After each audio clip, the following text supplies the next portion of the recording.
1:05 বাজে, এই অফিসে বেরোচ্ছি এখন। অনেক লেট, কারণ একটা কাজ ছিল, বলেই রেখেছিলাম স্যারকে যে লেট করে বেরোবো, ওই জন্য আজকে লেট করে বেরোচ্ছি। অনেকটা কাজ এখনও মেটেনি, স্যারের সাথে আবার চলে আসবো, কারণ আজকে 4th শনিবার ছুটি, কিন্তু মার্চ মাসের লাস্ট শনিবার বলে ছুটি ছিল না, সবাই অফিসে রয়েছে, একমাত্র আমি পৌঁছাতে পারিনি, কাজ ছিল। এখন বেরোবো বাইক নিয়ে, গিয়ে আবার তাড়াতাড়ি চলে আসবো। আর মিত্রেরও আজকে ওয়ার্ক ফ্রম হোম, ওই জন্য বাড়িতে। চলো দেখাই সবাইকে কী করছে। মা, এই যে মা তরমুজ গুছাচ্ছে, আরেকজন তরমুজ কাটছে পুজো মুজো দিয়ে, ওয়ার্ক ফ্রম হোম বলে। আর একটা আইটেম তৈরি হবে, এটা আনতে গেছিলাম, লেগ পিস নিয়ে এসেছি, বিরিয়ানি তৈরি হবে। রাতে আইটেম বিরিয়ানি, দুপুরে সেদ্ধ খেতে হবে সবাইকে। দুপুরে ডায়েট, রাতে বিরিয়ানি খাওয়াবে। ঠিক আছে চলো, এই আমি বেরিয়ে গেলাম। এই যে চলছে মালটা, এই লাইটটা লাগিয়েছে, কত দাম? 8,900 সামথিং। ওকে, এই যে লাইটটা আমি নিয়ে দেখাবো, দেখবো আমারটায় লাগানো যায় কিনা, কারণ আমারটার পাওয়ার কমছে আস্তে আস্তে মনে হয়। চলে এসেছি ব্যাংকে, এই মাত্রই ঢুকলাম, স্যারকে নেবো আর বেরিয়ে চলে যাবো। চলো যাই। দেখো কত পরিষ্কার, ছোটোবেলায় থেকেই জল খেতাম, এই যে শ্যালো থেকে মাঠের চাষাবাদের জন্য জল উঠছে, এই জলটাই খেতাম।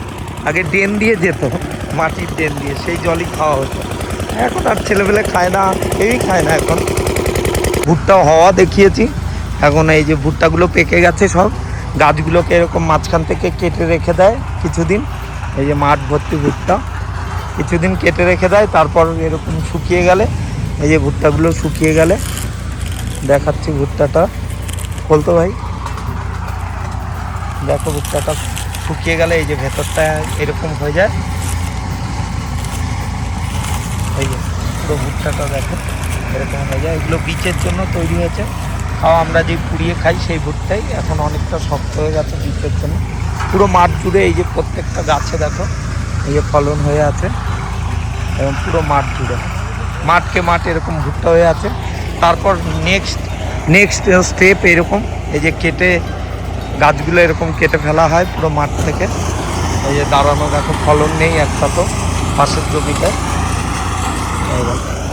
গ্রামীণ চাষাবাদও অনেক উন্নত হয়ে গেছে এখন। গাছ থেকে ভুট্টাগুলোকে এইভাবে সংগ্রহ করা হয়, এই যে প্রত্যেকটা ভুট্টা পড়ে আছে দেখো, এই যে এরকমভাবে সংগ্রহ করা হয়। এরপর আগে অন্যভাবে এগুলোকে ছাড়ানো হতো, তো এখন অনেক উন্নত হয়ে গেছে চাষাবাদ। এই যে একটা মেশিনে ঘন্টায় এরকম বিঘাকে বিঘা ভুট্টার থেকে আলাদা করে ফেলা হয় বীজগুলোকে।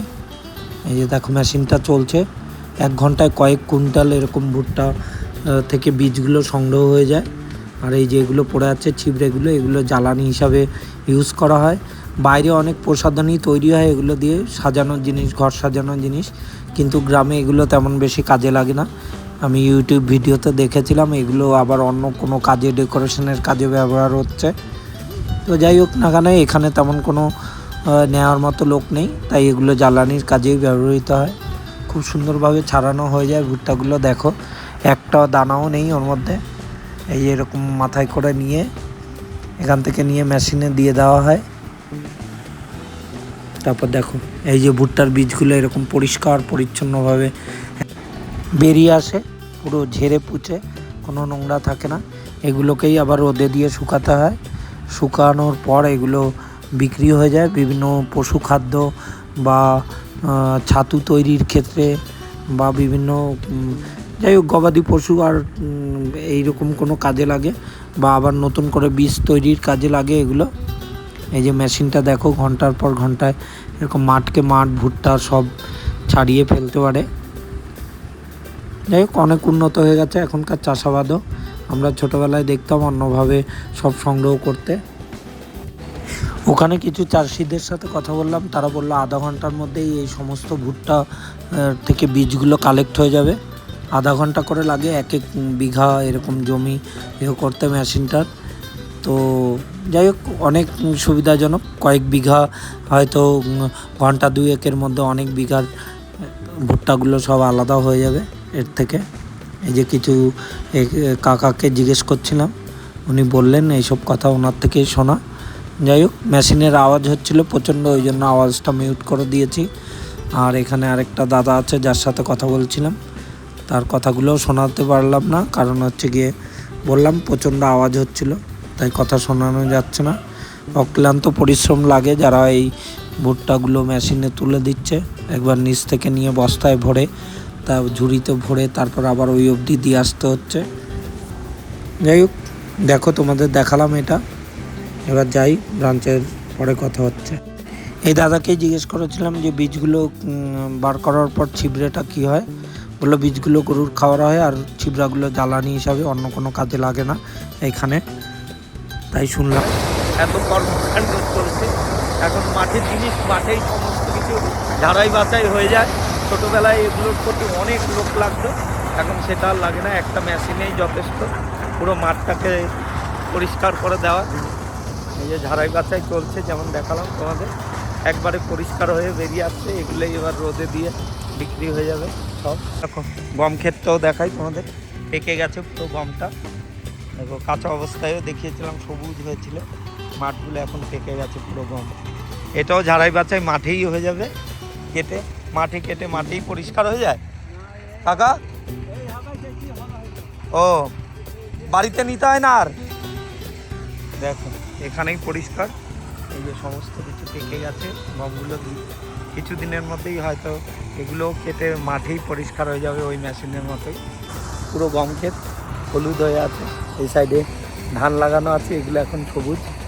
এই যে চলে এসেছি বাড়িতে, অফিসে গেলাম আর এলাম, শুধু গিয়ে একটা কাজ ছিল কমপ্লিট করে চলে এসেছি। আমি বাড়ি পৌঁছানোর